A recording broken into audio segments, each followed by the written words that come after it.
My flight to Bologna is in 3 hours, and I have not had any time to record content, but I wanted to make a tier list before I leave. So, as fast as possible, probably no edits. We're just going to throw something together, and I'm going to talk about what I think the outlook of everything will be for Bologna and Vegas when it comes to a tier list. Before I jump right into the list, though, I wanted to talk about something really exciting that I've been building with my friends Randy and Prismat.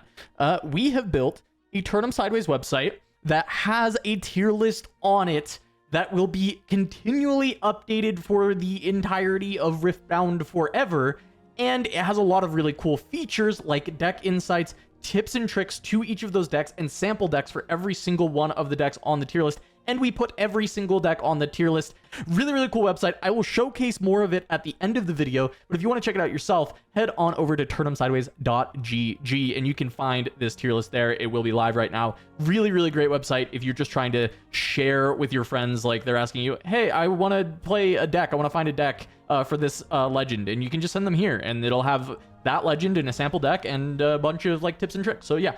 So the way that I'm going to do this, because I need to have a way to not just like tier literally every single legend right now, and instead I want to talk about the decks to beat, the contenders, the dark horses, and metal card gaming. Metal card gaming is basically just, I don't think this deck is actively good. I don't think there's a good reason to play it. I think you'll probably never top 8 with a metal card gaming deck. However, you should still play a deck that you want to play for a metal card. I think that's like a really good thing that exists in this game. Dark horses are going to be some decks that I could see make a top 8, but they'd have to have really the right run. You know, hit the right matchups, be on a player who is incredibly well versed on him, and they'll find their way. I think contenders are that step down from the decks to beat. I think you're not that surprised if they sneak out a top 8, but you don't really expect them to do so. It's not really like, you know, it wouldn't feel weird if there was none of them represented in the top 8.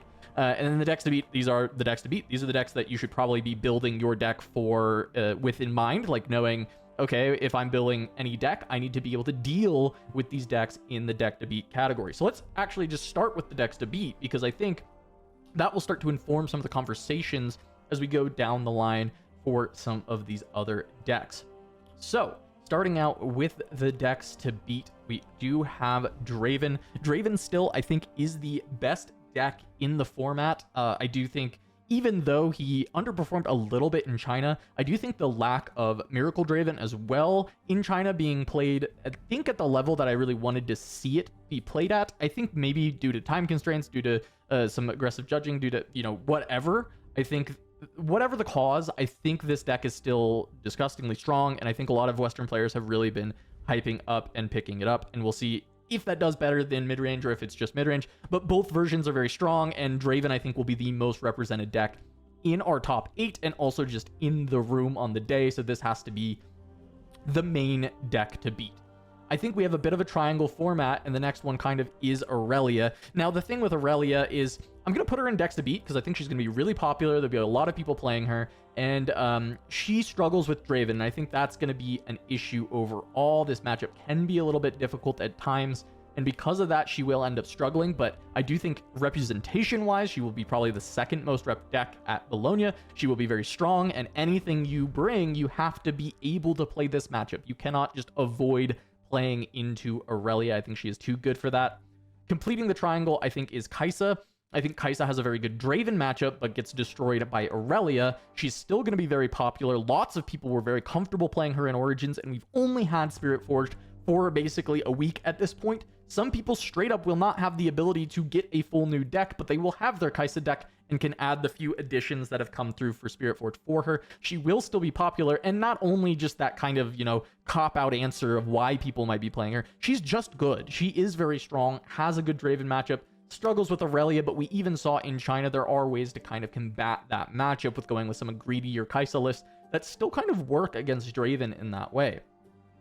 I'm going to throw an additional deck on decks to beat that I think is, you know, I have a dark horses category, so it feels weird saying this, but like the dark horse of the decks to beat. It is not one that has been the biggest success in China. It did okay. It has not been, you know, considered super broken by many people, but there's been enough rumblings all over the internet about this deck that I feel comfortable doing this, especially since I've tested into a lot, and I think the deck is really insane. it is Ezreal. My hot take is that Ezreal actually might be the best deck in format. I think there are some serious issues about time when you're playing the Control Ezreal variant, which is the one that I think is better. Rat Ezreal fixes the time issue, but in my opinion makes the deck worse.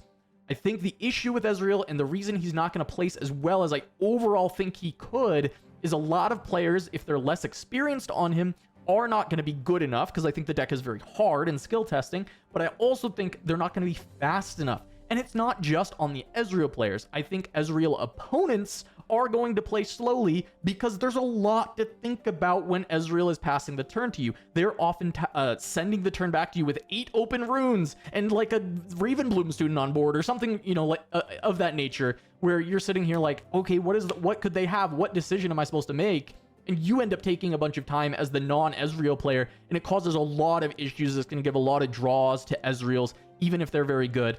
And so I do think the deck may have problems, but I think the deck is insanely good, and you need to have it in the back of your mind when you're planning for this event. I would expect if an Ezreal makes top 8, honestly, I think the Ezreal's going to win the tournament. That's my take. That's my like hot take of the day. I'm going to keep him in decks to beat.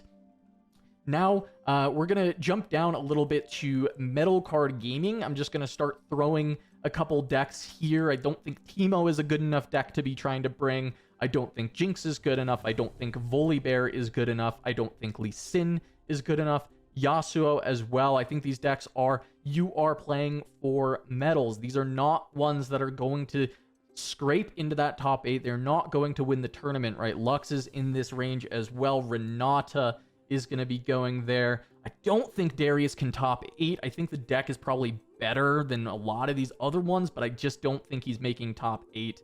I think Rumble has to fit in there as well. Let's see. Ahri and Garen, of course. Nope, not Lucian. Garen, of course. I think Leona as well probably has to fall into the Metal Card Gaming. I just don't really see any of these decks being strong enough to crack in. It's just really, end of the day, there is just not enough power in these decks to make the top 8. I wouldn't be surprised if like someone goes D2, they make like a top 32 with one of these. You know, they have like a good run overall. Like if we were still cutting to 64, I'm not really surprised by any of these decks kind of just making a 64, because I think really good players on their pet deck can make a lot happen. But I just can't imagine you winning the amount of rounds necessary to make a top 8 on one of these decks. And I'll see if I miss somebody later, but as I go through these contenders and dark horses, but that's my opinion. You can fight me if you think that one of these is better. I'm not ordering them in which I think is better than others. They're all kind of do some strong things, but they're weak in other areas, and they can't deal with the top 4 decks. So let's go towards contenders. I think the first contender is actually my choice for the event. I'm playing Fiora. I wanted to put something in between competing to win and playing for a metal card, and Fiora was where that landed because it was a deck I was having a lot of fun with. I think it's really possible for a Fiora to top 8. We saw 2 of them make finals in China. I think the deck is pretty strong. It's pretty solid, but it does have some glaring issues into some of the top decks. I think it has very specific ways that it's beating Aurelia. Its Draven matchup is difficult and reliant on certain cards being found, whether that's Lucian, whether that's Hook. And then, you know, there's still some other potential outs and outmighting Draven. It just can get there, but it's not like a favored matchup, I would say. I do think that your Kai'Sa matchup ends up being pretty okay, which is really nice. And then Ezreal, I think, can be difficult if it's control. And against Rat, you're actually in a pretty good spot. So I think the Fiora has decent enough matchups against the top of the tables that she can get the job done. And I'm not surprised if Fiora has a good run overall. I think up next is Sivir. I think that both versions of Sivir could potentially make the run. I'm more talking about what we saw out of Randy in China, which is Shovel Sivir, Miracle Sivir, whatever you want to call it. I think that deck is incredibly strong. This is going to have a time issue, the same as Ezreal, but I think with a proper pilot, like if it is Randy himself or another strong player, picking up Sivir, they have the potential to make top 8. I think she has good matchups kind of across the board on the top of the tables here. I think her bigger issues are actually into the Kai'Sa and the Ezreal, especially the controlling variants. But you know, even those matchups are winnable, and you end up doing pretty okay into both Aurelia and Draven. So I'd have a decent degree of confidence that this you know, deck could show up in our top 8 or could make it towards a deep run. I probably wouldn't pick her to be in the top 8, but I'm not surprised whatsoever if she ends up making it there.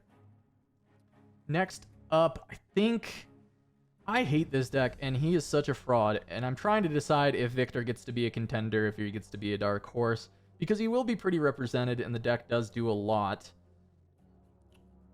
I think what we're going to do is we're going to wait a little bit on him, and we are going to just...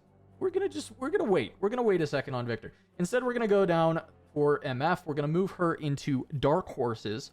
This is going to be Aurora MF. I think this deck is still kind of completely fine. I think this is not something that you're going to expect to make a deep run, but if there are some really serious Aurora players, I do think this deck has the potential to just completely shred the opponent hand. This deck mind splitters so much more aggressively than it ever has before. I think it's worse than Aurora Sivir, so I kind of have to move it down, but I don't think it's bad enough to fully be a metal card pick. I think there is some potential for Aurora MF to continue to fight through and find its place on the podium. I would be quite surprised by it, but it wouldn't be, the craziest thing that has ever happened. I think Set is another one of these that falls into dark horses. It had a really amazing performance in China in the very final week, but there was nothing really that impressive about the Set deck overall. It's just, well, good numbers, good enough against Kai'Sa, good enough against Draven at finding some different angles of attack, and Showstopper being such a great card. I think that Set still finds some potential ways to win games, and I think because of that, there is a world that a Set can fight their way in, but I would not go so as far as to put Set in the contenders.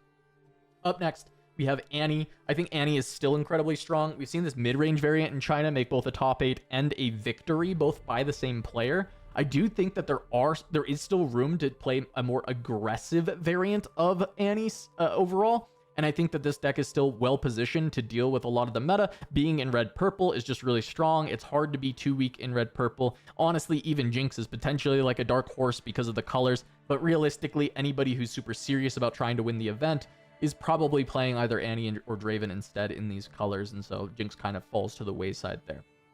I'm curious if there will be some more aggression from Annie, or if this mid-range version is the best way to play, but I do think that if someone is really taking Annie very seriously and looking for an angle to attack the meta, I think Annie has all the right tools to make it happen. Yi. Less impressed than I thought I would be with Master Yi. Coming into this event, I do not really see him as a contender, but I do think the deck is strong enough that you can't completely count him out. I think that he's doing a powerful enough thing, especially if he does get into the situations where he can set up the Ruin Runner, where he can set up the Trinity Force. I think there are some really good outs against some of the spell-heavy decks, especially the Kai'Sa and the Ezreal.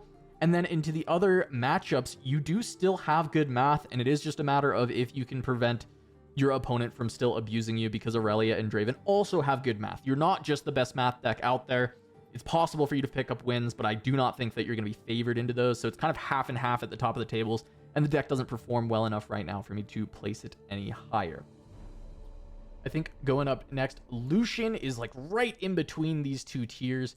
I'm going to put Lucian slightly higher. I've overall been impressed almost every single time I've seen Lucian on camera. I actually think that this deck just does a very powerful thing. I think being able to play the orange Lucian out of your champion zone, getting to play it very quickly early in the game, gives you a lot of game against Draven. Because you can score so quickly and score on your opponent's turn with things like Relentless Pursuit, you can get ahead of Aurelia and force her into a hold position into all your assaults, which is very good.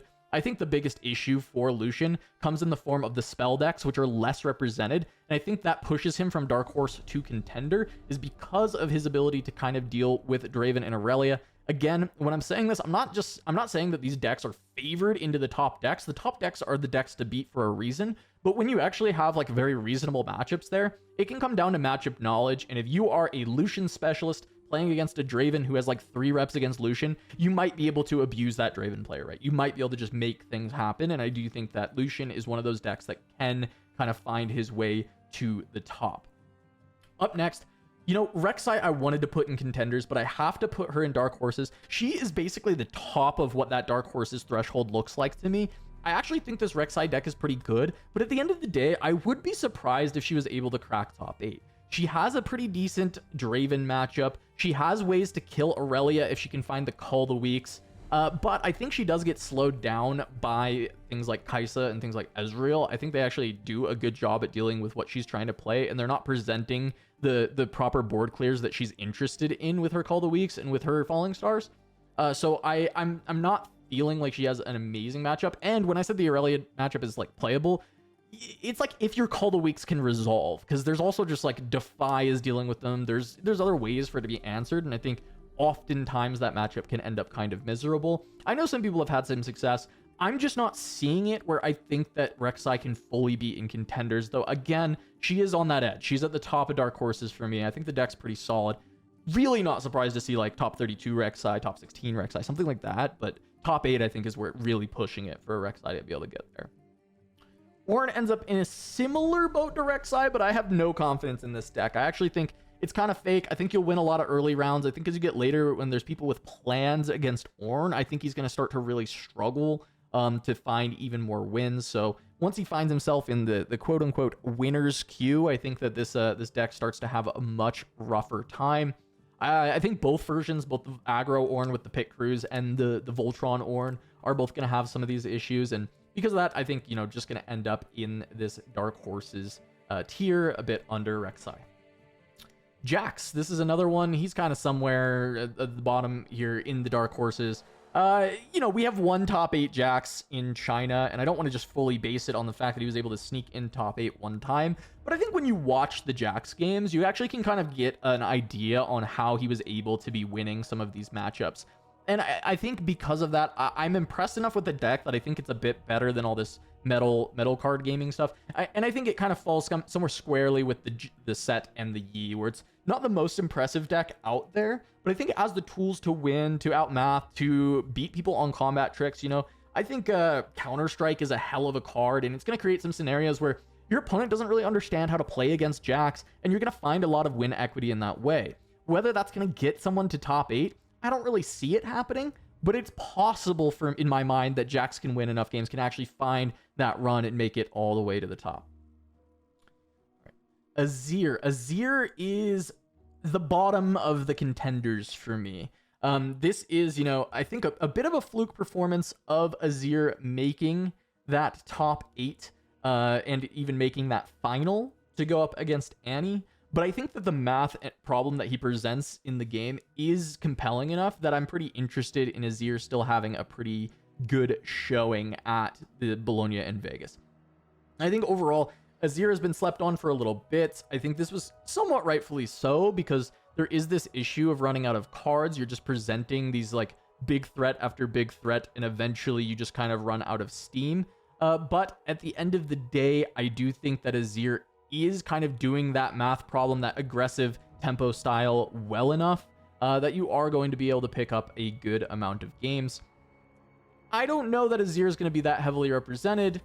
I don't know if I might be changing my mind, because I laid out that contenders are something I'm not surprised if they make top 8. I'm a little surprised if Azir makes top 8. I'm moving him down. I think Azir is positioned to do quite well, but I don't know that he would make top 8. And I needed this chat with myself so that I could actually place Victor. Victor gets to be up here as well in the Dark Horses, but he's not quite a contender, because I am surprised if Victor makes top 8. I don't think this deck is good enough to be making top 8s consistently, so I'm going to place him in Dark Horses next to Azir and Rek'Sai. I think that these 3 are slightly better than the rest of this tier, and maybe this is like a, we need to add, let's add a row above. Look, we're doing it live. We're doing it live, right? This is bad decks, good players play. No,